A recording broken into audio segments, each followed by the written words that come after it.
continued education meeting. The purpose of the meeting today is to bring everybody up to date on unlimited continued education licenses.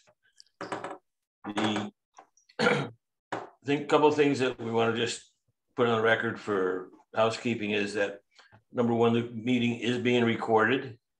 Okay. Number two,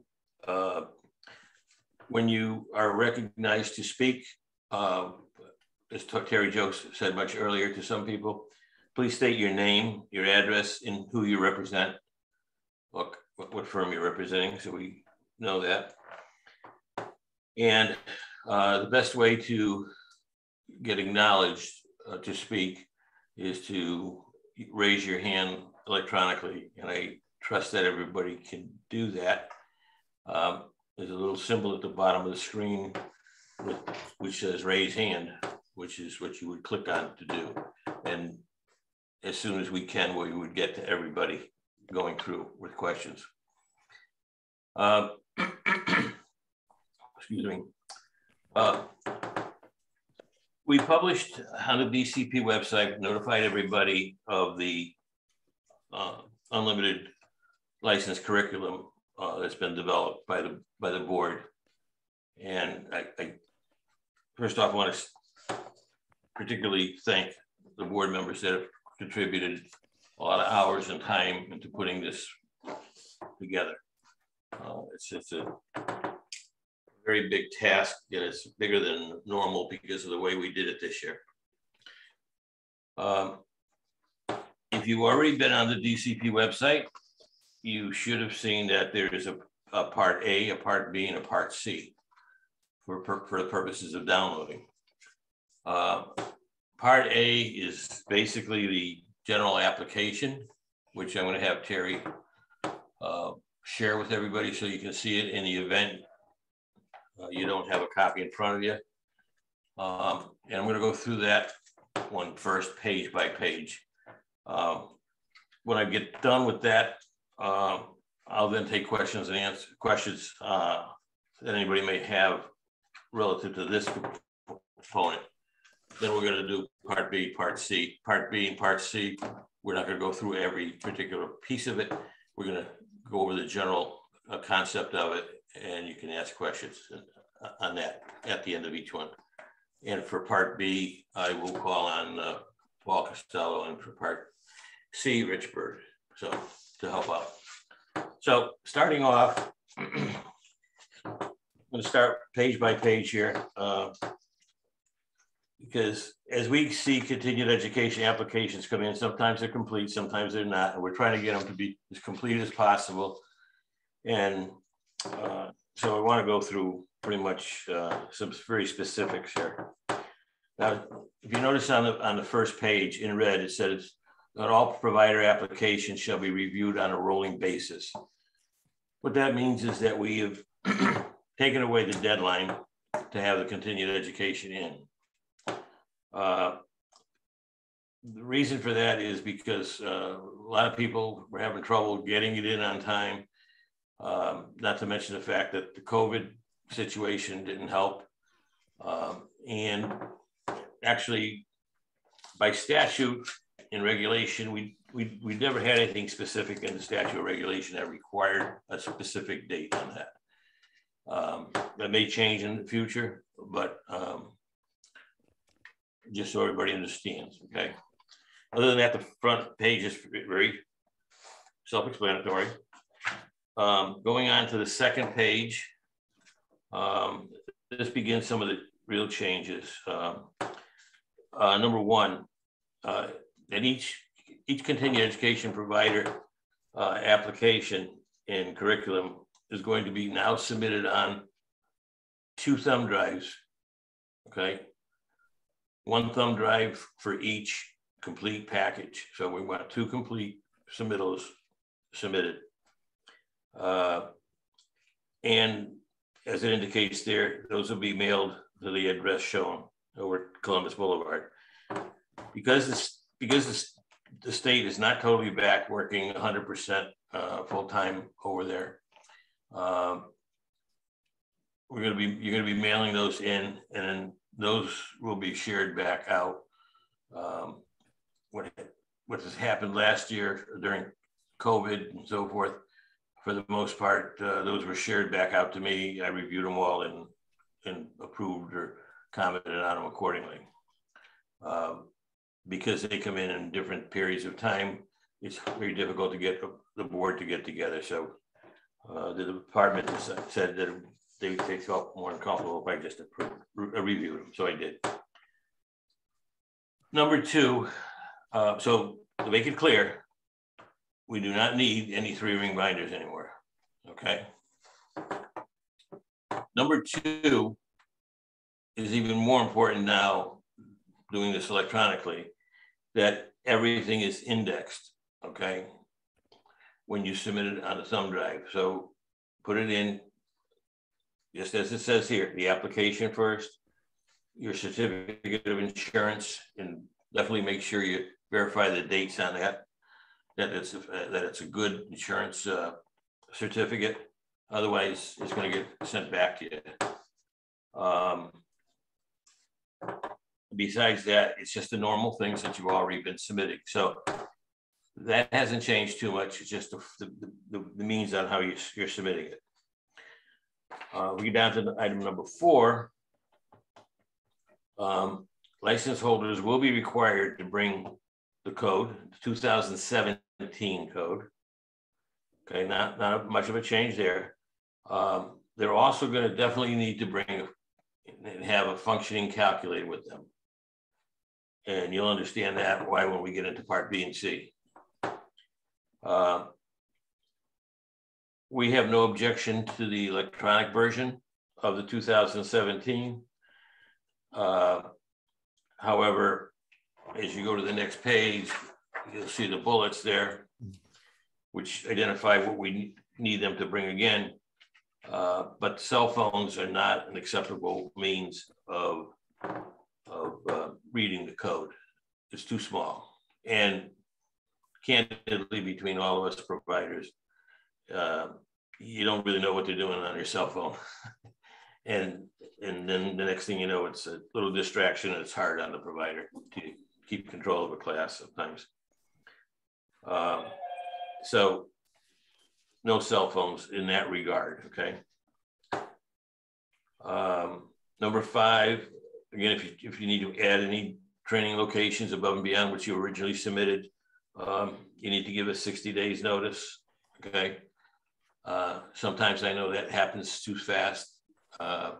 Most important thing is provide us notice, and you send that into Karen, and she sends it right out to me, and we try to turn it right around the same day or two. So this hasn't changed, but it's just a reminder that number 6, the last sentence, providers must retain copies of attendance sheets for 4 years after each course. Okay, so after anything beyond 4 years, you do not need to keep. You're welcome to keep, but you don't need to. Number 8, PSI reports, the transmittal of the attendees and whatnot, required to be done within 14 days of each completed course. That hasn't changed really since last year either, but it's just another reminder. And part of the reason that's so important is as we get further into the year, we try to gauge what percentage of people have taken continued ed and how many have not. And based on the things happening within the state, be it COVID or what have you, we may need to do something to help push that along, either through reminders or what have you. But please get that in within 14 days.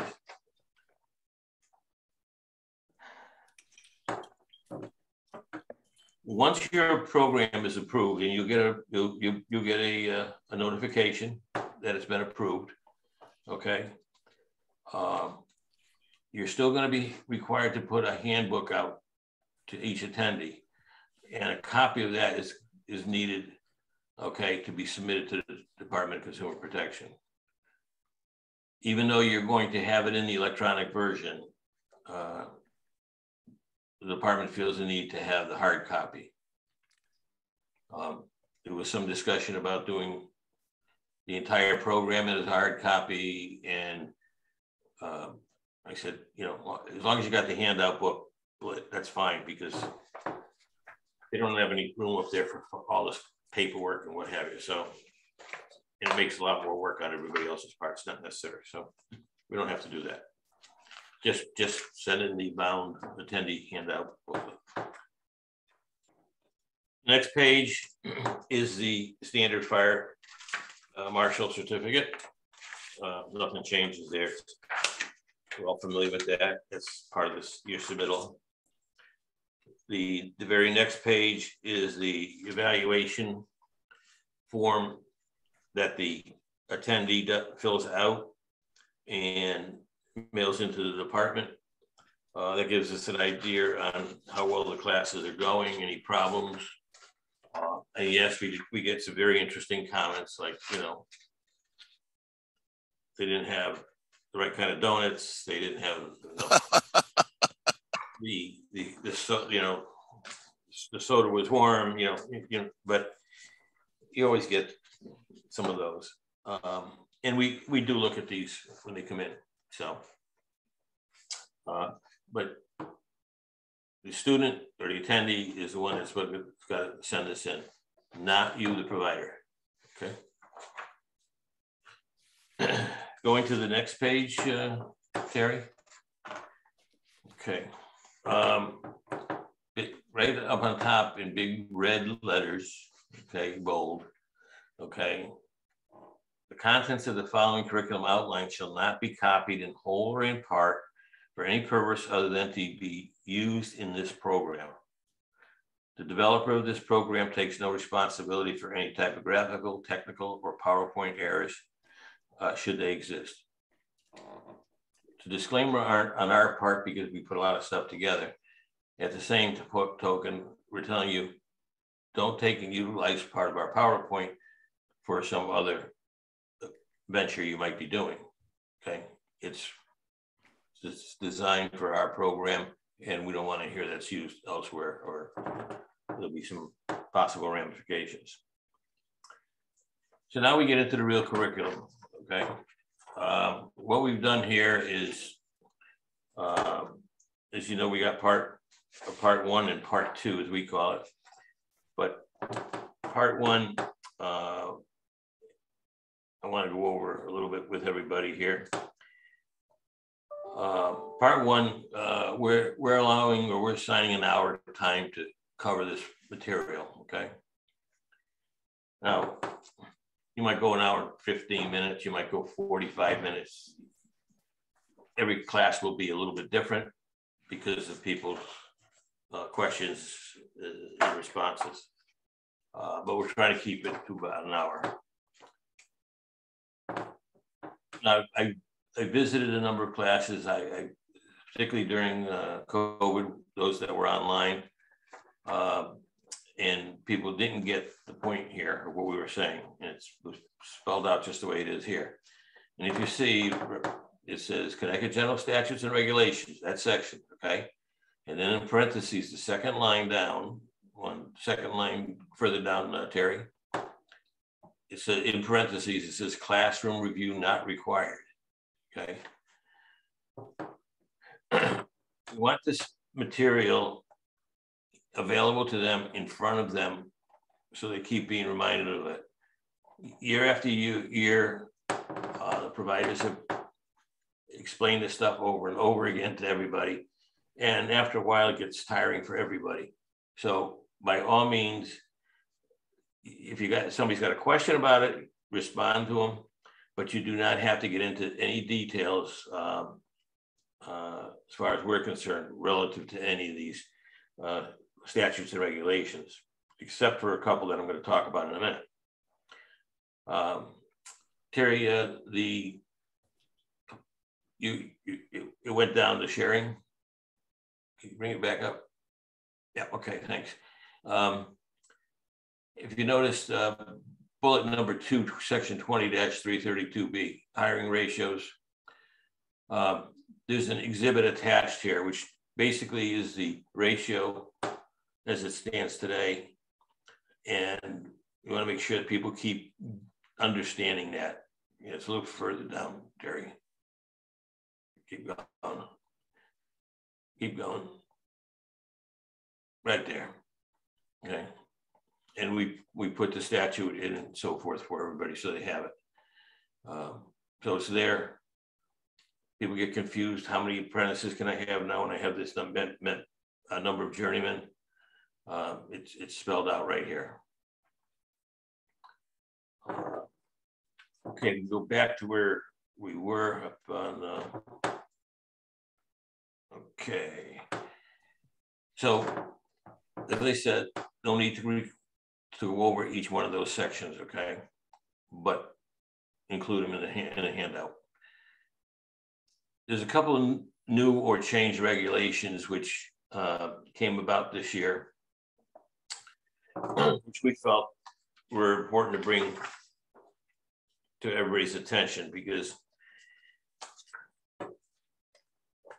unfortunately, people aren't always notified of some of these changes, and that's part of the objective of continued education, is to keep people up to date.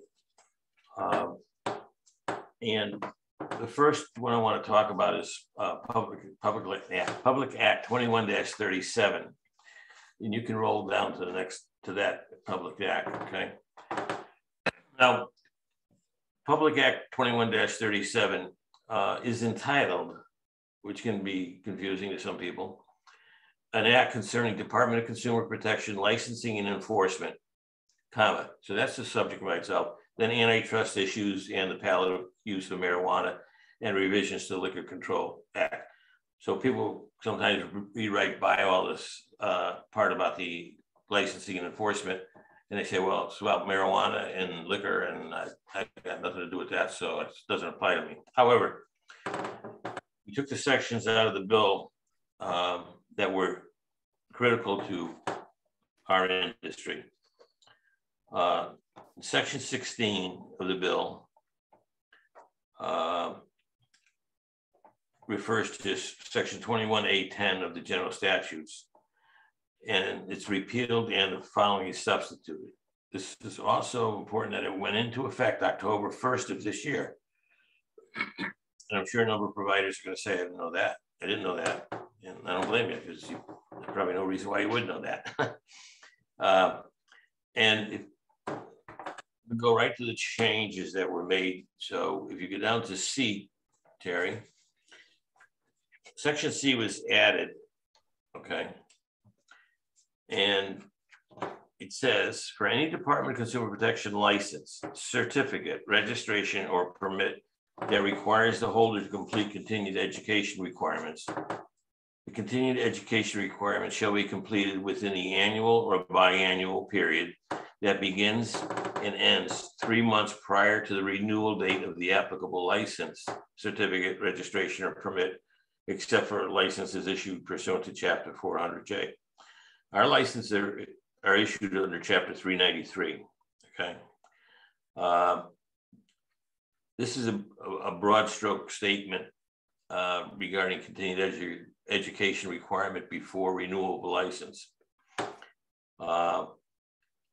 You're talking about annual or biannual. The plumbers, for example, are biannual. We, as electrical people, are annual. This also addresses people such as realtors, require continued education, and anybody else that has a license issued through the Department of Consumer Protection that has continued education requirements attached to it. So right off the bat, our licenses expire on September 30th. So back it up 3 months, and that's when continued education is supposed to be completed. Okay.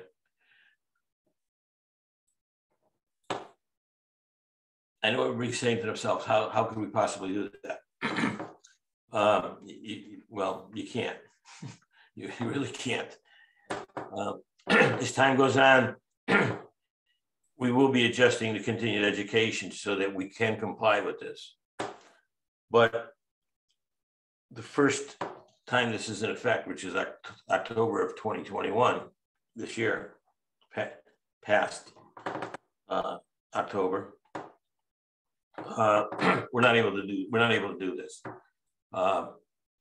So bear in mind that this is there. If people don't have their continued education done already, I don't suspect there's going to be any action taken at this point. I had discussions with the commissioner about this, and we all are on pretty understanding that that's what the law says. But by the same token, we realize the reality of the time frame and where we are today. So that's coming down the pike. It's there right now. It's the law, and we're going to start trying to adjust our continued ed. And at some point, you're going to be doing continued ed, and you'll be doing the following years almost on top of the other one in order to get in line. How we're going to do that, we don't know. The other change that happened under that public act is section 23, which it's a new section. It's a new section in that the items I have highlighted are new. And this goes into effect January 1st, 2022. But it's important that you educate all the attendees to this entire section, okay? And I'm just going to go through it. I'm going to take the time to do it because I think it's important. That no contractor perform work on a private residence as defined in section 2419 of the general statutes by a contractor licensed pursuant to chapter 393, which we are, of the general statutes, or any person who owns or controls a business engaged to provide the work or services licensed under the provision of said chapter by persons licensed for such work, shall be valid for enforcement against an owner as defined in section 2419 of the general statute, unless the following takes place. This has always been pretty much the case, that it's in writing, you have a contract in writing. It's signed by both the owner and the contractor. It contains the entire agreement between both parties. It contains the date of the transaction.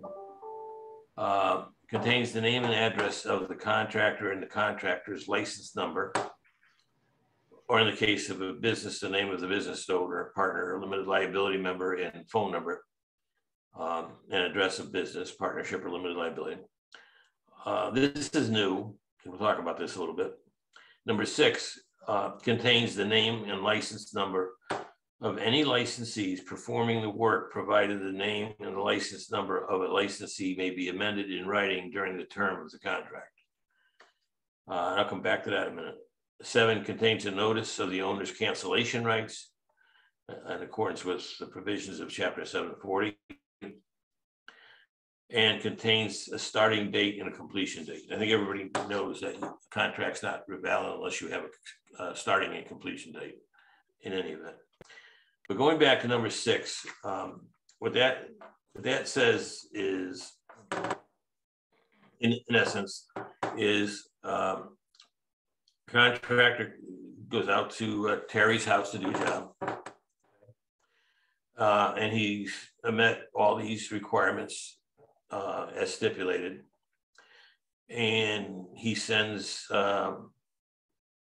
Joe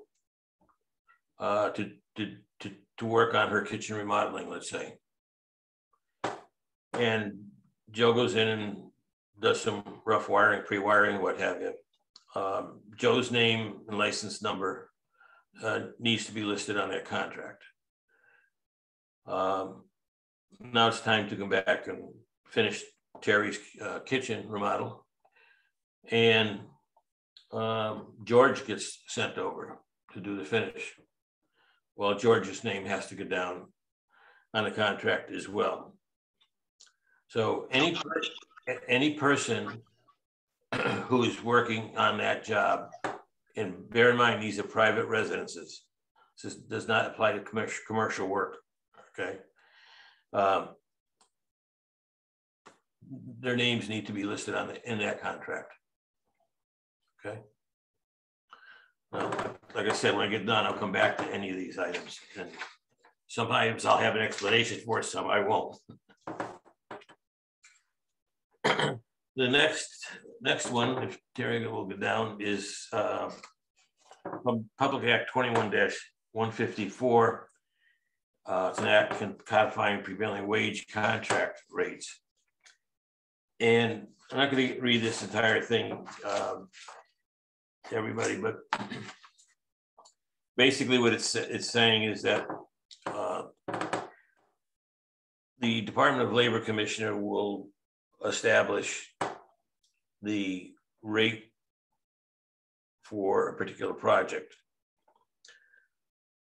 Now, typically, we see that published, and it appears that it falls in line with the union's rate of pay and what have you.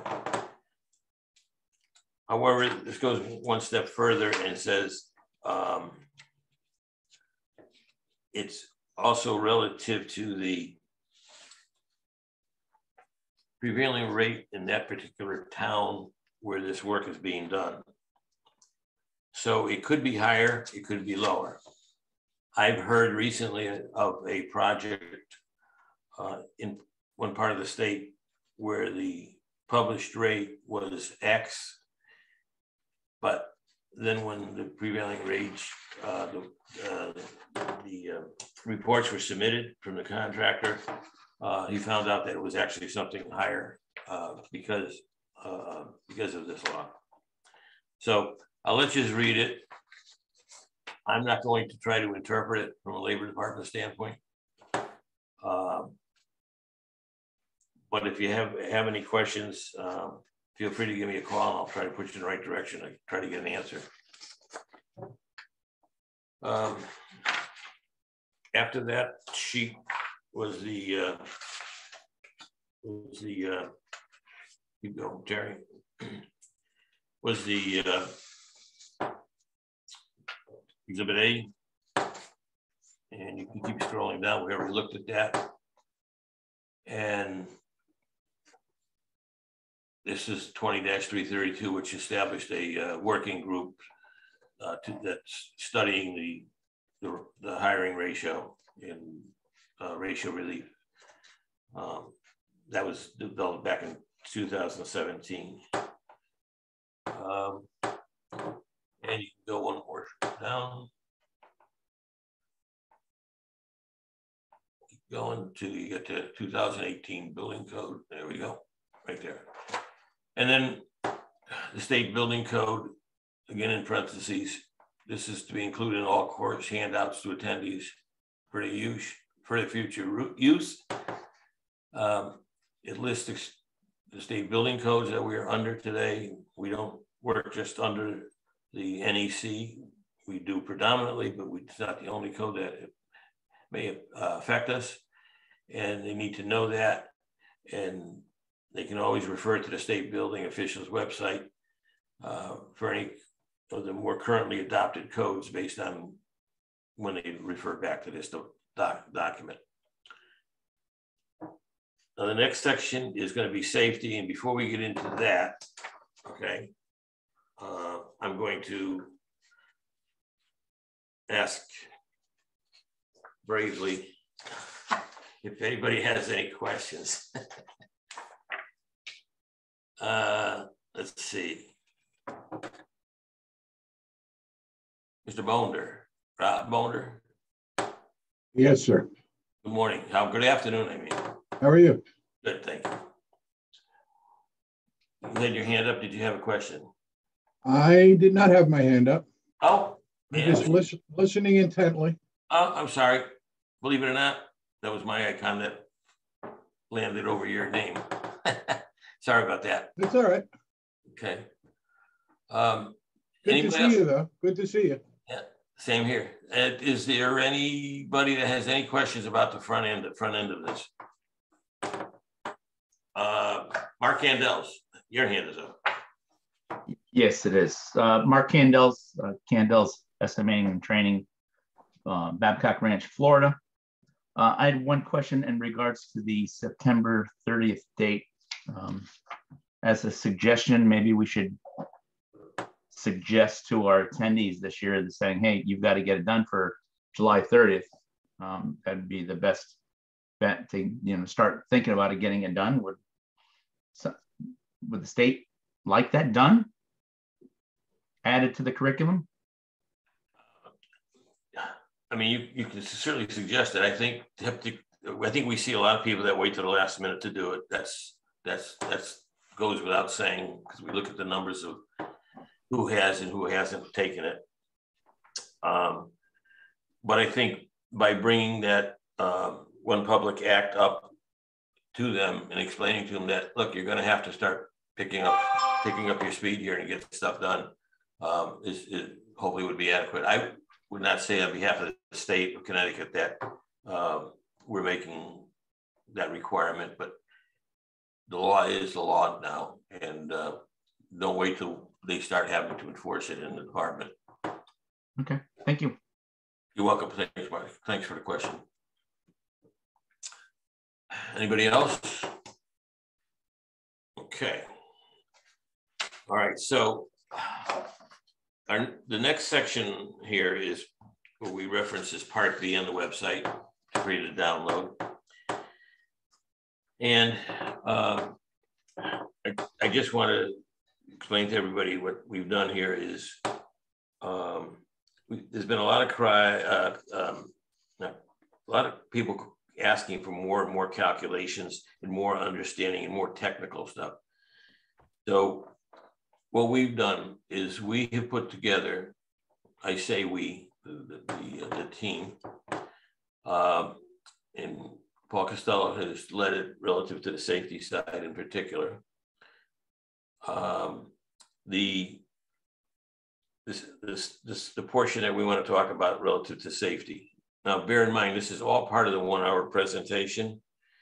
And that's why I say everything I went through before, a lot of that is just keep it in the books, let them make sure they're aware of it, use it as reference for them to keep in reference material.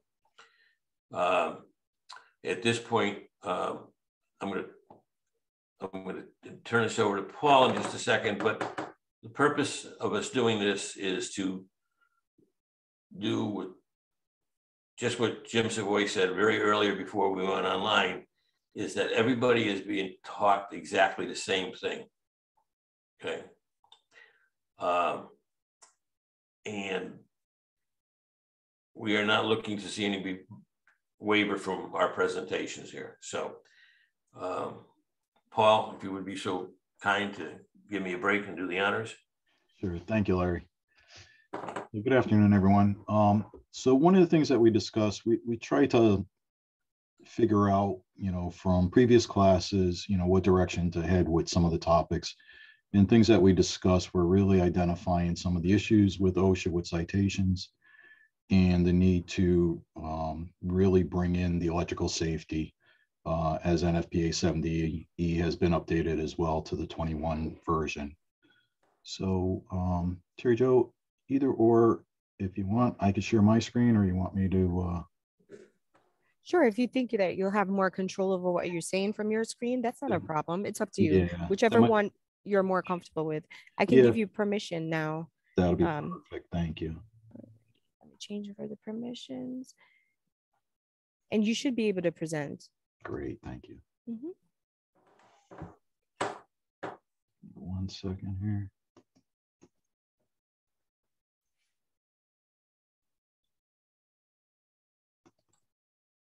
There you go. Very good. Not the right one, right? Yes, I believe that's part one. Yep. That's Yep. the correct one. Okay, you are seeing it. Great. Yeah, I'm seeing it. Good job, Thank Paul. you. Okay. Good one. I got too many monitors running here. Okay. So what we identified were the top 10 violations cited by OSHA in 2020. And as always, falls number one. So you'll notice on each of the slides, what I try to do is make a reference to which standard we're referencing. So in this case, the citations and the reference is going to be to 1926, the construction standard, and then each of the subparts. HASCOM, 1910, general industry. Respiratory, again, looking at some of the issues we've seen over the last 2 years now dealing with COVID. References to Gen Industry 1910 as well. Scaffolding, 1926 standard. Ladder safety, again with construction. Hazardous energy, lockout tagout. Lockout tagout will be a topic that we're going to cover in a little more detail, but again, bringing it in from the 1910 side. Same thing with powered industrial trucks. Fall protection, construction standard. Eye protection, construction, and guarding for machinery, 1910. So from there, what we wanted to do was, because ultimately we were going to lead into electrical safety in the workplace 70E, and one of the requirements is going to be putting equipment into an electrically safe work condition and cover on lockout tagout. So we make some references here to 1910, 1926, and just kind of remind everyone that, you know, we typically focus on the electrical side as our industry, but there are other sources of energy that we got to take into account. And then also bring in Article 120 in NFPA 70E that really spells out electrical safety, or putting something into an electrically safe work condition, lockout tagout, and then make reference to the annex. There won't be a need to have the participants come in with 70E. Further in the slide, you'll see any of the NFPA documents, as everyone knows, is available online. So they could just view it through the online version during class if need be. Make some references to the different definitions that we'll talk about. Reiterate who's responsible, both the qualified and the non-qualified persons working. Employers, employees. And then the training requirements as far as the employer's responsibilities. The reasons that we got to basically train the affected employees, or we'll call it, say, in-house employees, to make sure that they're not energizing something and bypassing anything that we put on it. And then we get into the sequence for a lockout tagout. Reviewing the drawings. And all this will be part of an exercise a little later in the presentation. Looking at the references to lockout tagout in Article 120. And then just remind everyone that they are using the proper category rated test equipment while they're verifying for the absence of voltage. Just kind of remind everyone about the general requirements. Need to put things into an electrically safe work condition unless it's unfeasible. And today that's really difficult. But more important, that we remind them that in order to test to make sure something is de-energized, they do require to be suited up properly. Some of the references to Article 130 and the tables. Selecting the proper PPE. Just going more through the lockout tagout sequence. Do a live dead live test, so they're testing their test equipment before they actually do any testing on the source. Make sure that test equipment's working properly. And then talk a little about the OSHA requirements for tags on the equipment. Get into a little bit with group lockout tagout or complex lockout tagout on a larger site where you may have multiple trades working on something or more than one electrician. And then now we're bringing the equipment back up. So basically we're going to reverse the process. So now getting more into the 70E side of it in the task, just kind of go through 70E because for some it might be a little new to them. Some of the general requirements. Talk again about the infeasibility. And really comes down to the troubleshooting.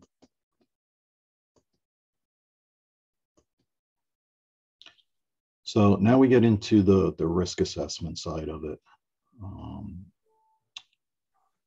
Arc flash risk assessment, identify the arc flash hazards, likelihood of occurrence, and then select the proper PPE. And really comes down to two methods. We could either use a table method or we can use the incident energy. And too many times from classes, everybody automatically goes to the tables, but they don't always verify that the tables can be used because of the, they really don't do the calculations to determine if it's permitted. One of the things in probably the last two updates to 70, I think it goes back to about 2015 or so, it basically tells you that you could do it by one of the two methods, but you can't use both. So if you're using the category method, then you make your selection on your PPE. If you're using the incident energy, you cannot use the tables basically to make your selection. You have to base it on the incident energy. This is the reference to being able to view the 70E document online, so they can get it from there.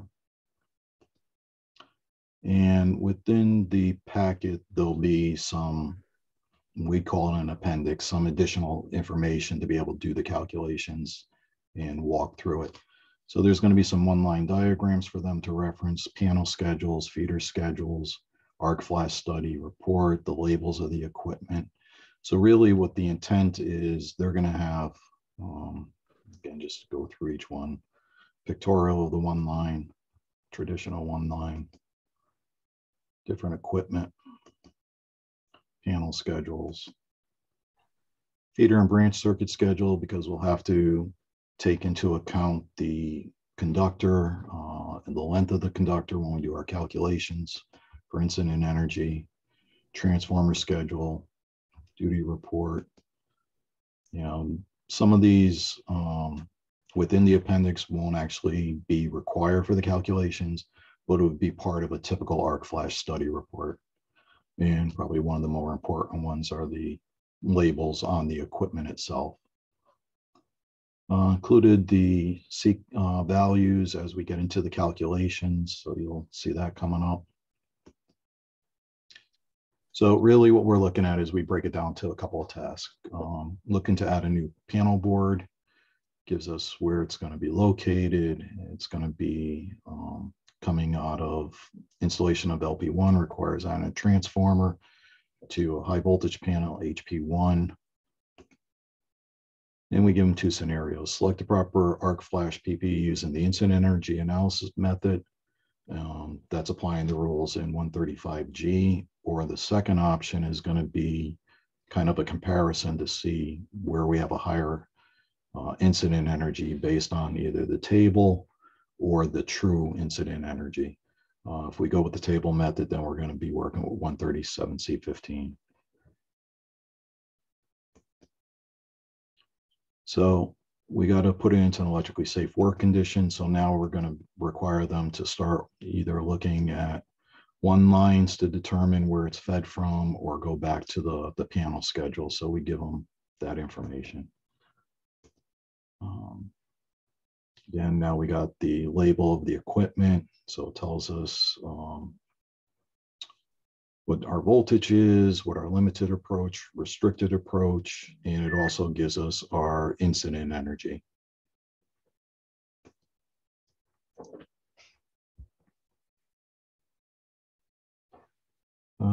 Selecting the proper PPE now. So we get our gloves.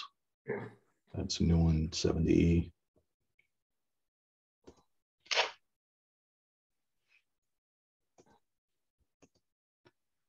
Set up our boundaries, again, based off the labels. So now we're doing the table method.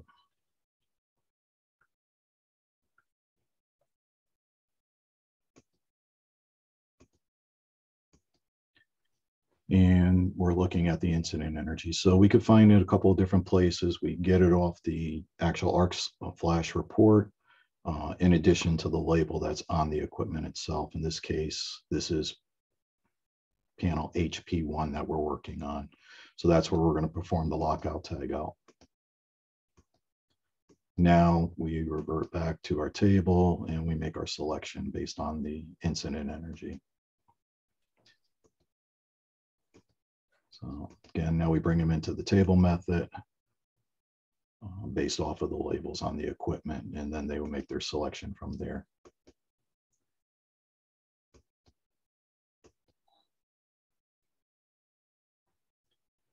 Looking at the second scenario, we're now, in order to use a table, we have to validate what our short circuit current available is. So we go through the process doing our calculations now, looking at the source to start with, starting from the transformer.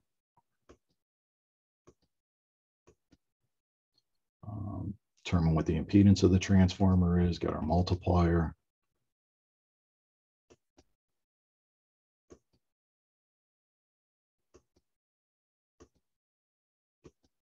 And now what we're doing is we're breaking down the circuit, looking at the one line diagram, basing the fault current at each location throughout the system. Again, the feeder schedule is important. We got to remember that we got parallel feeders with 4 conductors of 600 circular mil. So the raceway is important. We're going to be in steel conduit. We base it on the conductor of those 600s, so we get our C value. Again, we got to remind them that we have parallel, so that's where the 4 comes in. So the N represents the number of conductors. And then again, just break it down further into the system.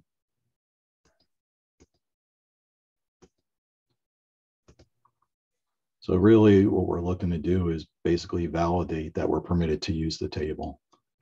Too many times people ask, can we just automatically go to the table without actually knowing it?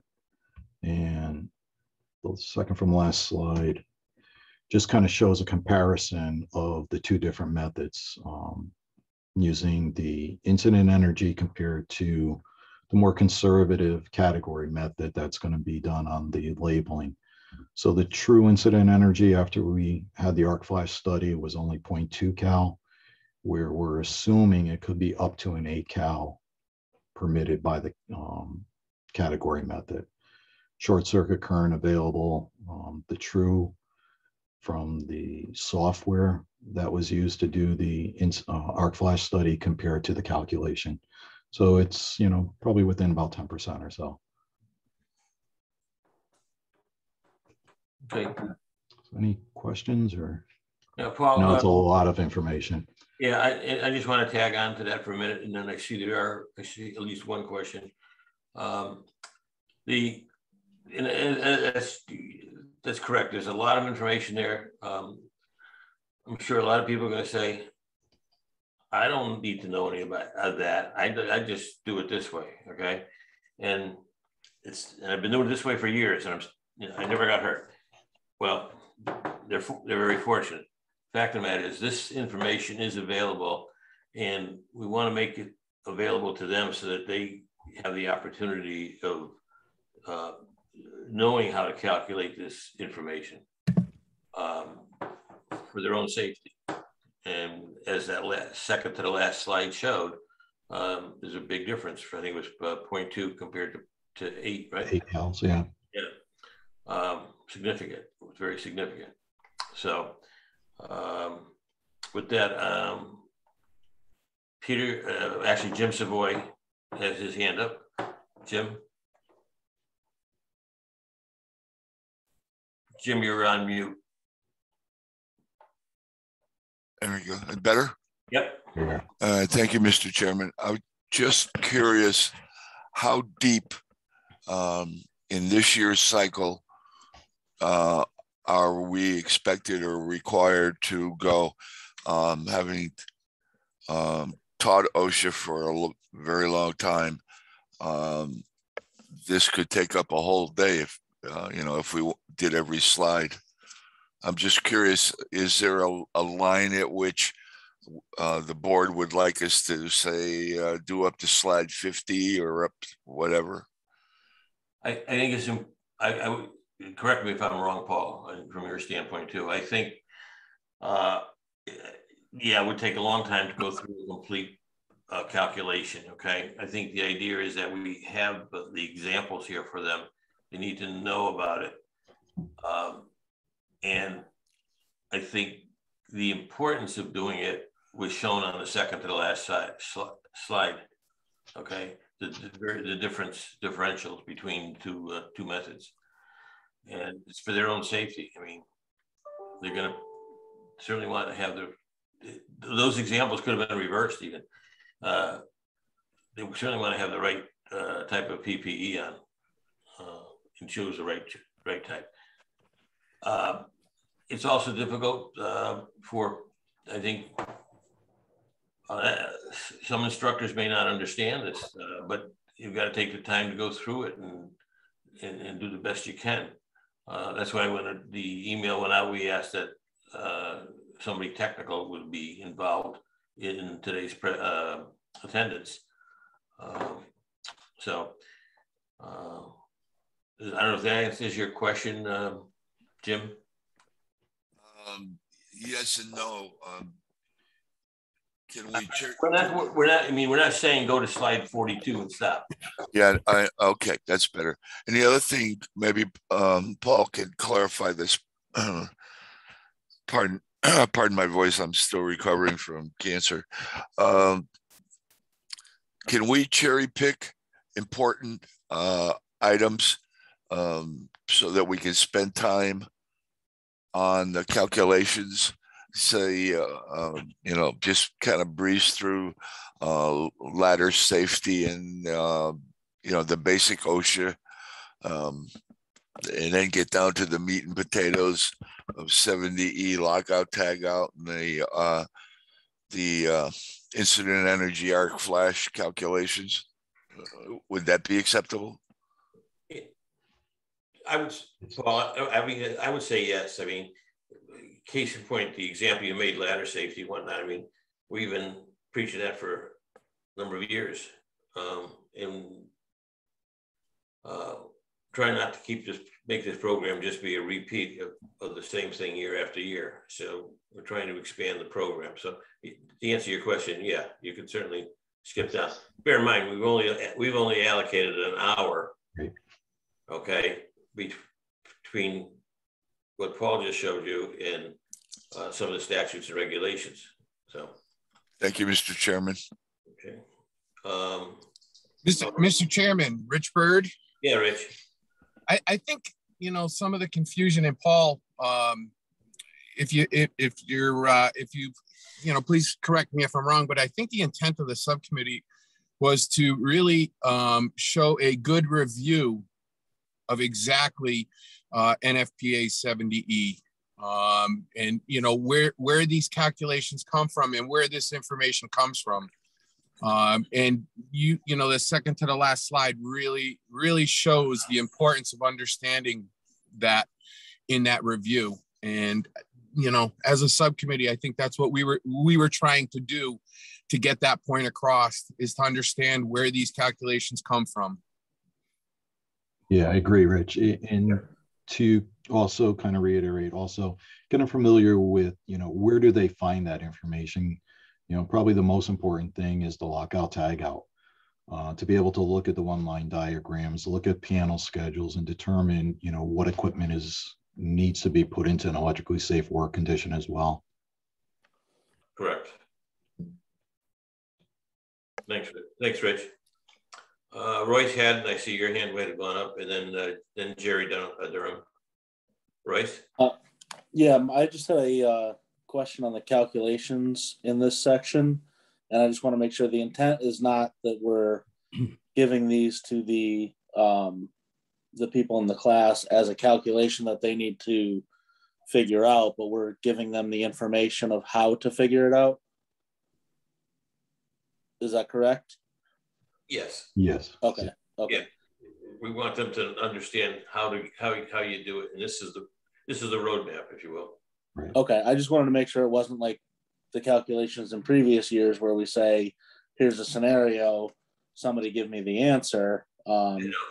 Because, like somebody else mentioned, this is the first time that a lot of these people are going to have seen anything like this. Yeah, a lot of them don't even. I mean, depending on what their work experience is, have no knowledge. They don't even know 70E exists. Exactly. Okay. Yeah. It's just super important from a safety standpoint. Jerry? Yes, sir. Jerry Durham here, the instructor and content developer with Jade Learning.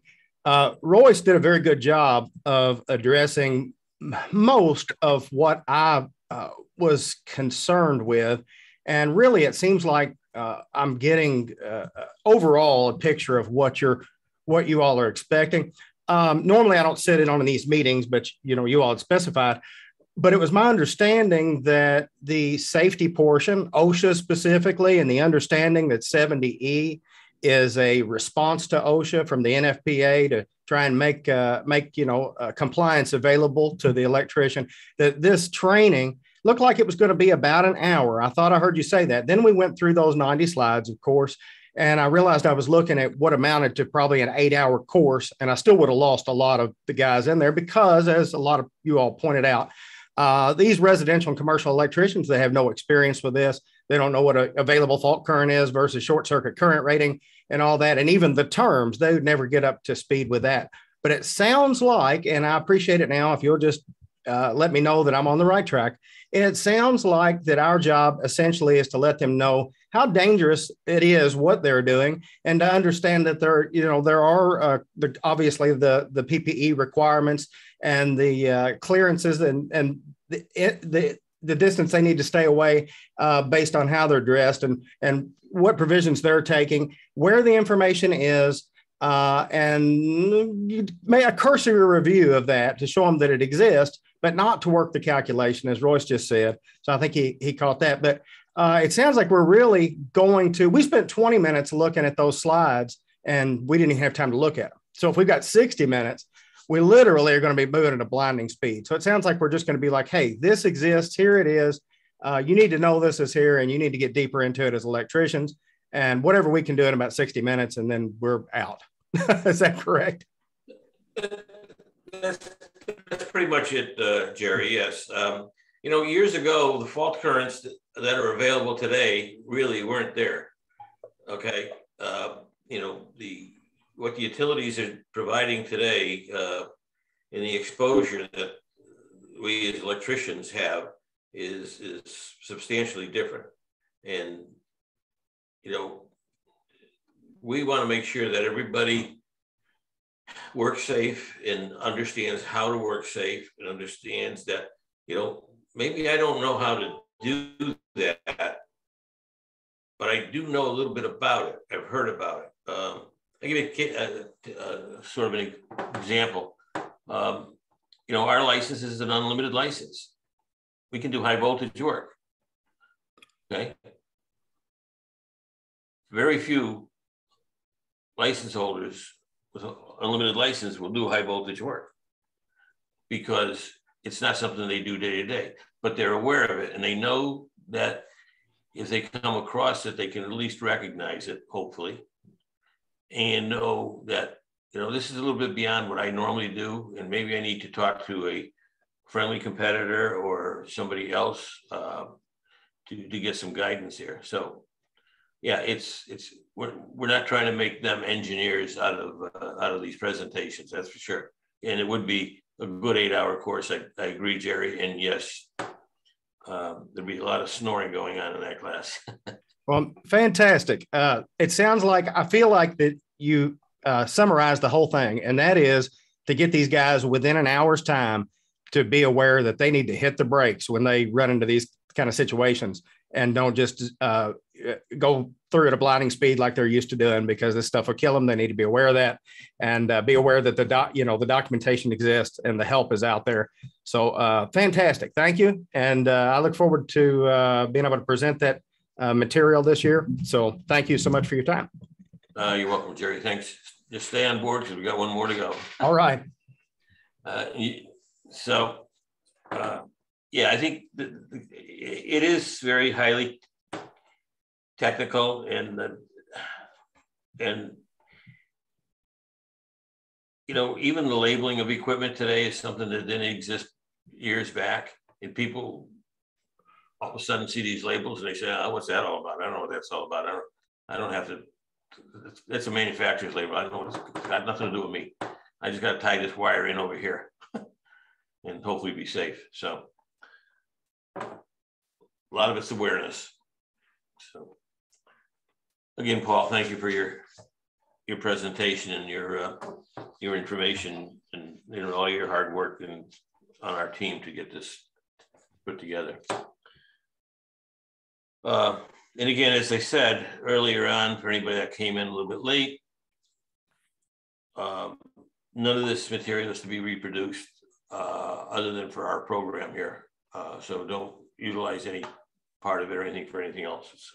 It's designed for us. The next would be what we call part 2, which is a 3-hour presentation. And again, as I said earlier, a number of people have asked for more and more calculations. These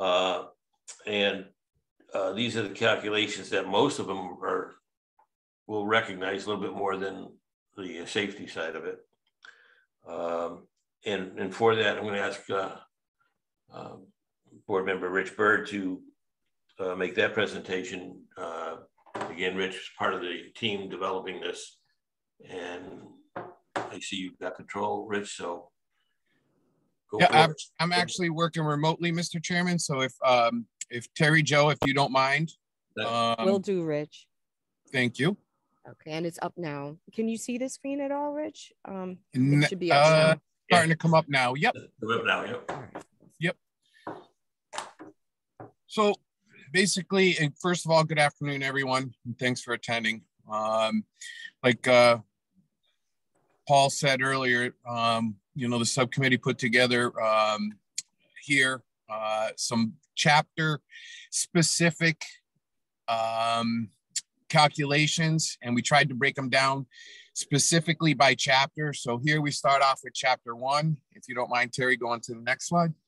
So here what we have is Article 110.14C talking about temperature limitations.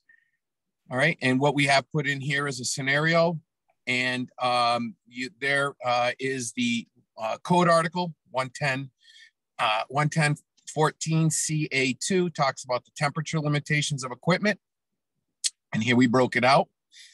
Okay, thank you, Terry Jo. Can we move on? So, and then what we've done is the next slide is presented you with the calculation and the answer to that particular calculation. So in the scenario here, what you can see is we put together the scenario based on a number 2 THHN aluminum conductor, the breaker at 60 degrees.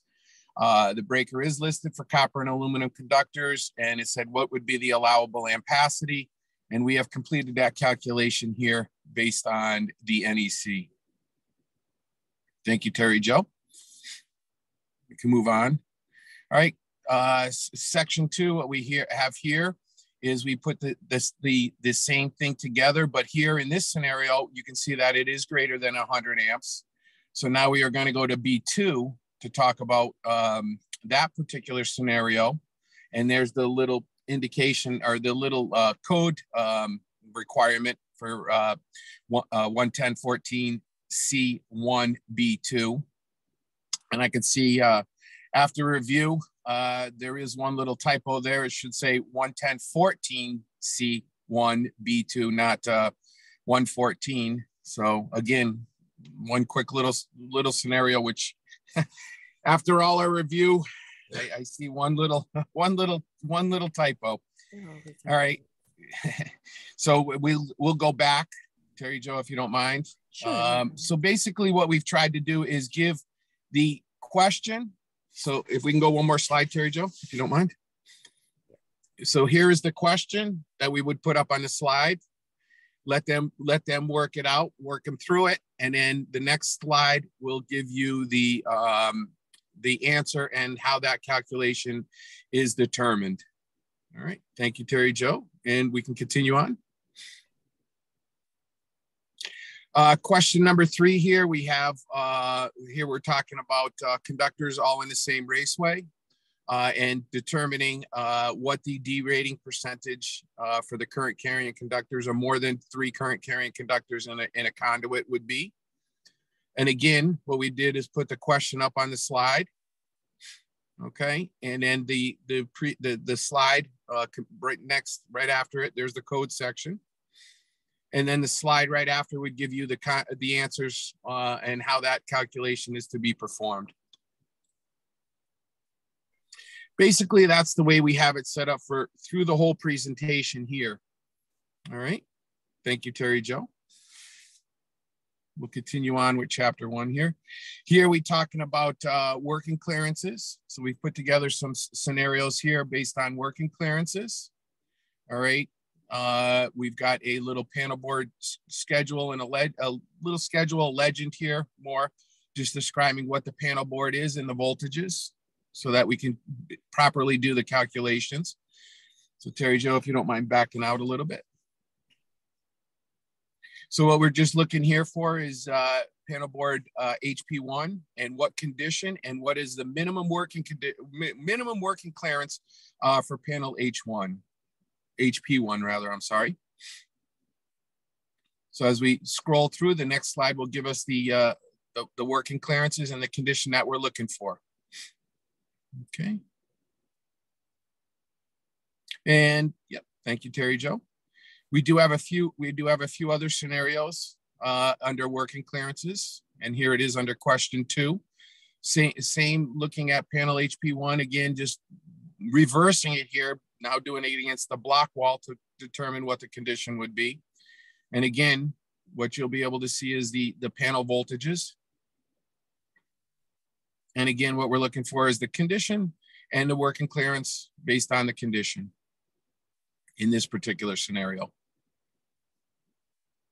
And here we can see that because that panel went from that sheetrock wall to the concrete wall, what we've done is change the condition and the working clearance. So thank you, Terry Jo. Here now we've again brought the scenario up. We've got panels on both sides and live parts on both sides. So now we got to look at what the clearances would be on here. Again, the panel voltages.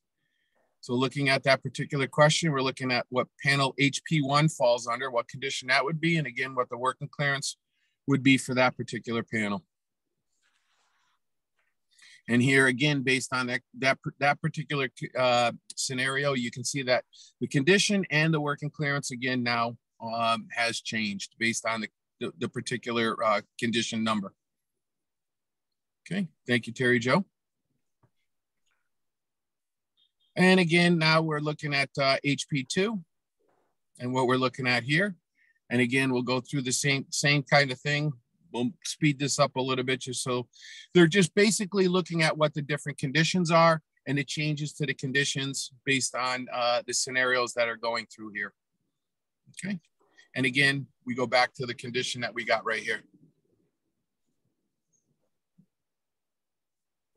Okay, moving forward, chapter 2. Basically, all we're looking at here is again determining what in a dwelling unit, the number of receptacles required. So we'll just kind of go through that quickly. Okay, thank you. All right, and based on 210.52A1 and A2, you can see the correct number of receptacles would be 6. Okay.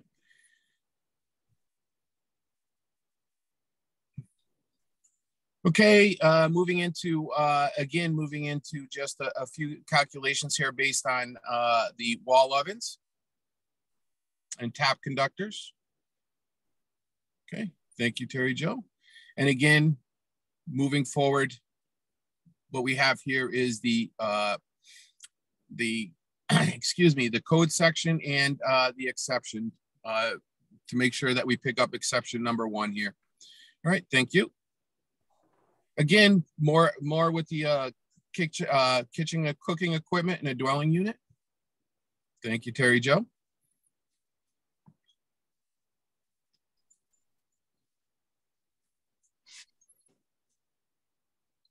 Fixed appliances.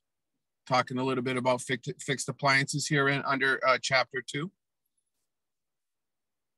Very good, thank you. Lighting loads now for calculations. For 620, this would be in Article 220. So you see we picked up Article 210, 220. Thank you, Terry Jo.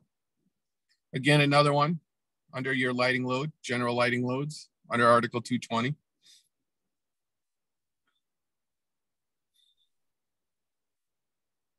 Same kind of thing here. What we're looking for is the lighting and feeder, the receptacle feeder calculation or demand on the building. Okay. Here we have a warehouse. Again, you're looking for the lighting demand according to Article 220. Thank you, Terry Jo. All right, now we're getting into grounding.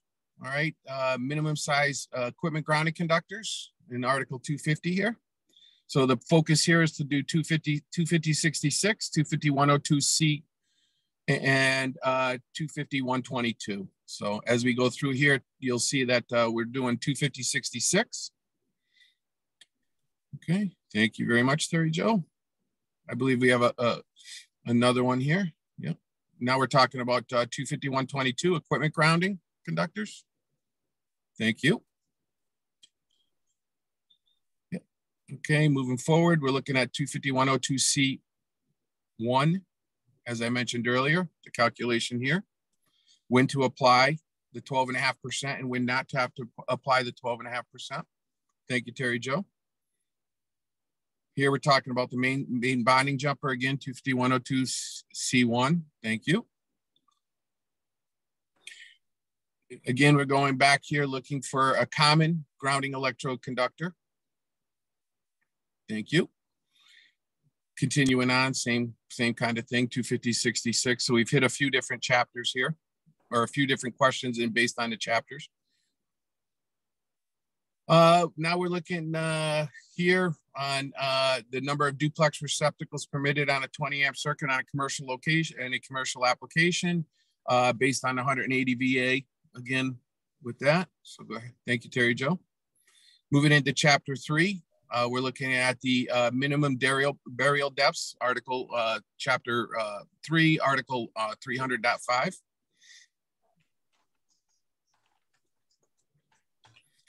Okay, again, 310, article 310, picking up some of the ampacities of the conductors.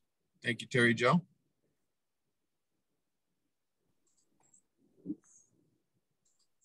Here we're picking up based on ambient temperatures. Yep, thank you very much, Terry Jo. Again, based on ambient temperature. All right, here what we've done is changed it up a little bit from copper to aluminum conductors. You can see here 310.15B16 is referenced here.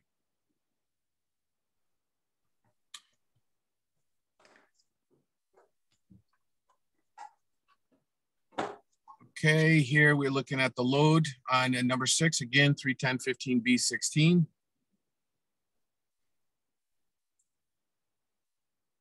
Okay, we're looking at box fill, article 314, particularly 314.16B.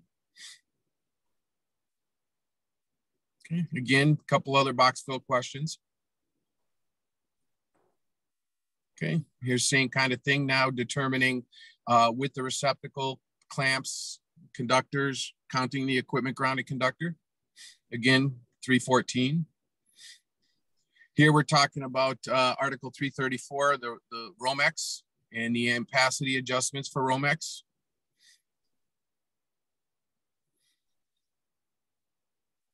Okay, yep, continuing on with here, we're looking at the raceway for your wireway, minimum size wireway based on the number of conductors and the types of conductors and size. Same thing here with a non-metallic wireway.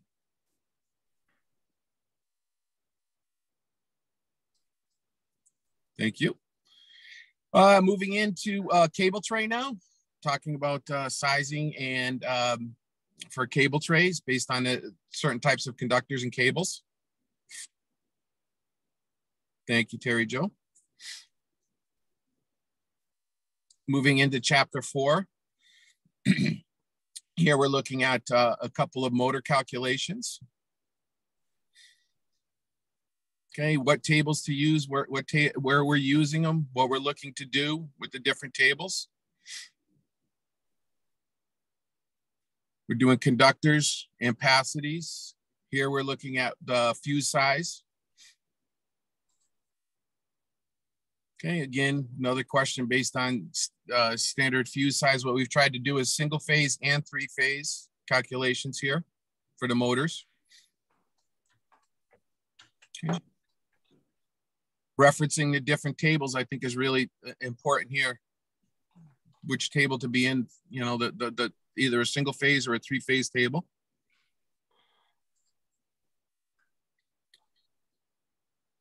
Again, referencing the size of the conductors for a single phase motor here. I'm sorry, a 3-phase motor, single motor. Okay. Here we have it based off a single phase. Okay, here what we're looking at is the sizing of different conductors based off of multiple motor conductors. Okay, thank you. Here we're looking at the overload protection. So again, referencing the nameplate rating.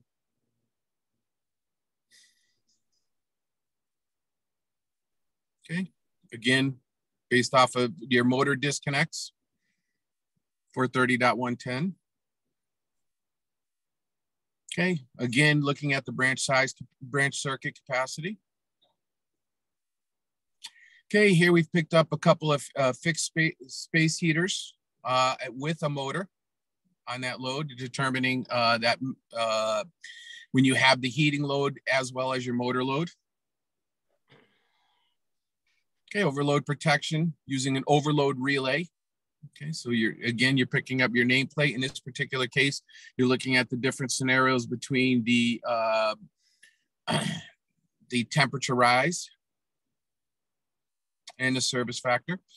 All right, here we're going into Article 450 transformers based off the primary and secondary currents. Okay, here we're looking at primary and secondary protection. Chapter 6, what we're looking at here, yep. Chapter 6 is a little bit into the photovoltaic, just a few calculations based on the photovoltaic scenarios. Okay, I think, Terry Jo, if you don't mind going back one slide. Okay, here, what you can see here is that, you know, in the 2017, one of the things that did change was that chapters 1 through 7 now can modify each other. Here's one example where you can see that, you know, you got something in Article 690 that, you know, goes back and references Article 310. Okay, thank you, Terry Jo. Again, you're looking in now into chapter 8. This is sizing. I think this is one thing that a lot of electricians always wonder how many conductors can I get in or communication cables can I get into a conduit? And here's a couple of scenarios that'll give that to you. Thank you, Terry Jo. Again, question that gets asked a lot, how many Cat 6 cables can you pull through a 3/4 inch conduit?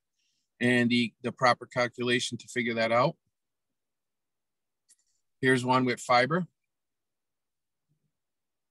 Chapter 9, what we have in here is, again, the number of conductors through a conduit nipple based on a 20-inch length.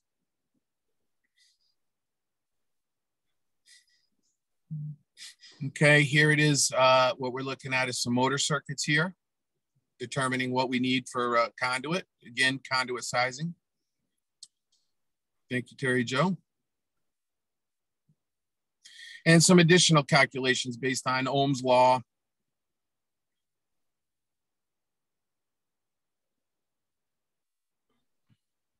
And power. Voltage drop.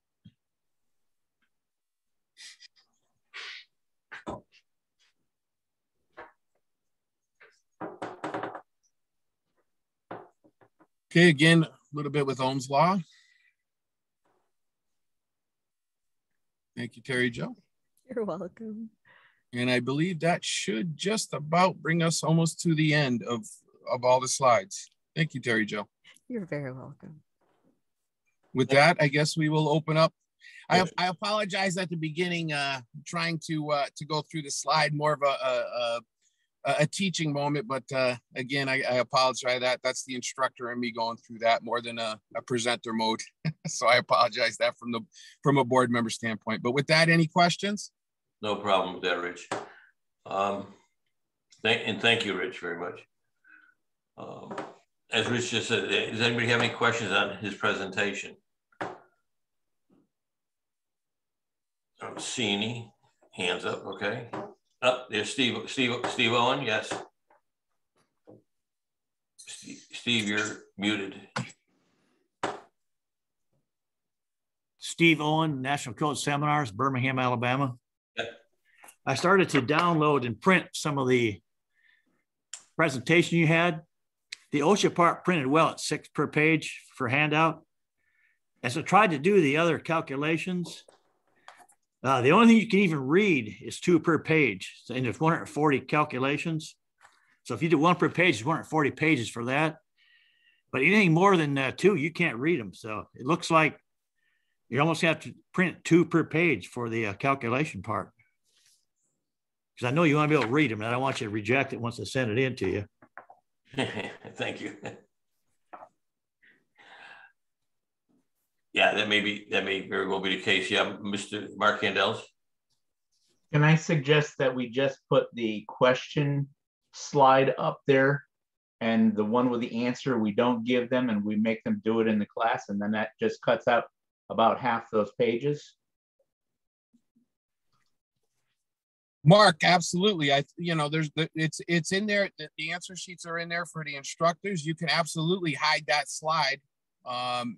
Absolutely. Yeah, I'm just trying to streamline this, but I just don't want to get rejected. So, if we just give them just the first slide as a whole page, or even a half, put 2 in there, then we do the calculations. I've got the answer, and then I can throw it up, in the PowerPoint up on the screen, and then they see it and we can move on. Yeah. And that's predominantly what we're really trying to do is we want the attendee to work the question. Okay. At the same time, we want the instructors to have the answer and how we arrive at that answer. And although you may not get through 100% of those in a 3-hour period, it would also be nice to be able to have you be able to offer to your attendee the answer to the questions for anything you didn't cover. Paul? Yeah, thank you, Larry. Correct me if I'm wrong. I think one of the things that we discussed was basically have it as a workbook so that the questions that Rich had presented were in the workbook, not so much copying the PowerPoint itself to the workbook, to the handout, to actually do the calculations under that example. Exactly, Paul. That was exactly the intent of us as a subcommittee, was to have that as a workbook for them to figure out the calculations, and the presentation was more for the providers. And then to have the answers separate from the workbook, so it's not just included with it. That is correct. Correct. Maybe that just wasn't clearly transmitted here. Yeah, I might not have, Mr. Chairman, I might not have clarified that quite clear. I apologize today too. My camera's not working.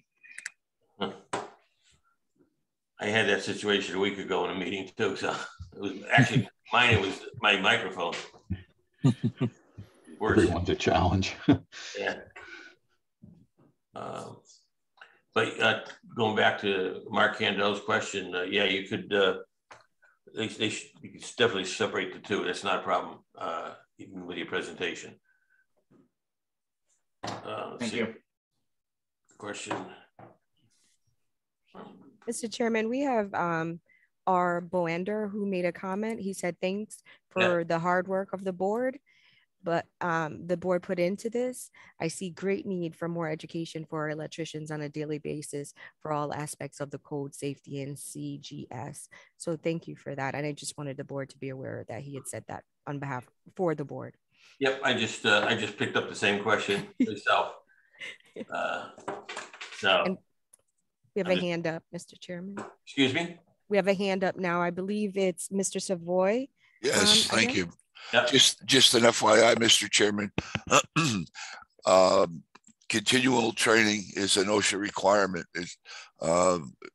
These employers should know that anyway, and they should have an in-place safety plan that is, whether it's daily, weekly, or monthly, they got to have a continuing training for their employees. That's an OSHA requirement. Thank you. Okay, thank you. Anybody else for the question at this point? Somebody had sent over a question to me during the presentation about the correction to the slide to the, I think it was 110.14 and it was 110.114. Just have extra one in there. Yeah, we can get that corrected. We'll make that correction.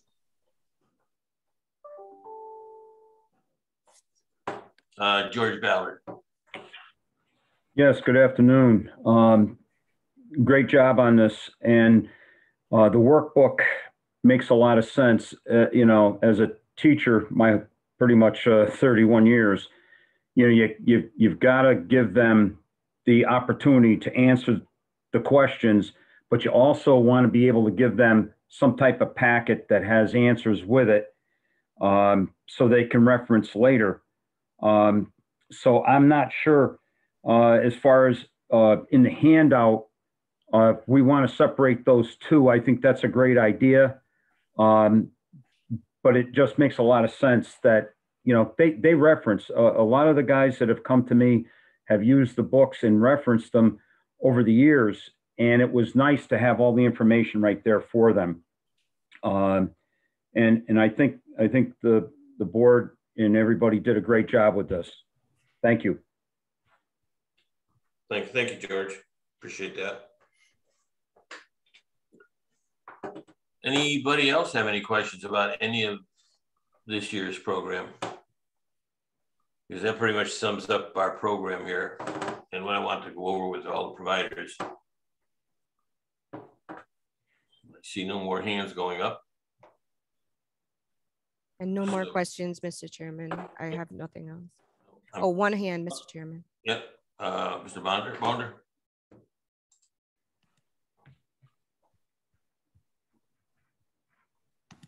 Yeah, my question is this: do we have to? Because I just finished my submittal, ready to go out, and is it must you make this in workbook form, or is this or can we send it in just as it was given to us?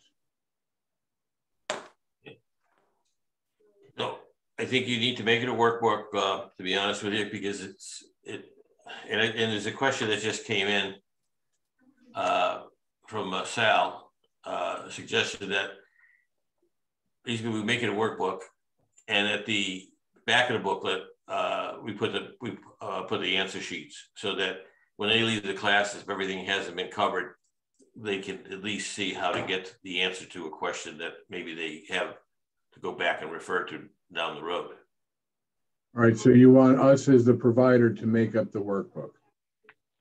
Yes, the workbook would be in essence your handout. The handout, right? Yep. All right, well, I guess you might as well send the thing back that I sent you, and I'll send another one out next week. Oh, you sent something out already? Yeah. Okay. All right, thank you. You're welcome.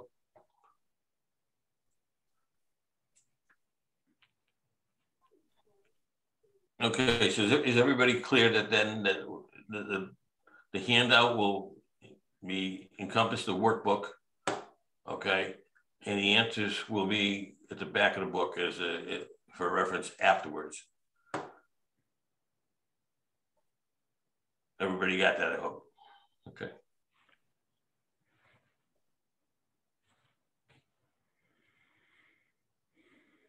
Okay. No other questions? I don't see any more, Mr. Chairman. No more questions and no more raised hands. Okay. I will then say that that will conclude our presentation, and we should have the limited licenses ready pretty soon. That's a different crew working on that, and I hope to see that right after the first of the year. Actually, I don't think it'll be before the first of the year. It's a little too tight with the holidays. So anybody that's on this call that also does limited licenses, that just gives you a little idea what the time frame might be. So no other questions, and we'll close the meeting. And I thank everybody for attending, and we'll see you next time around. Thanks, Larry. Good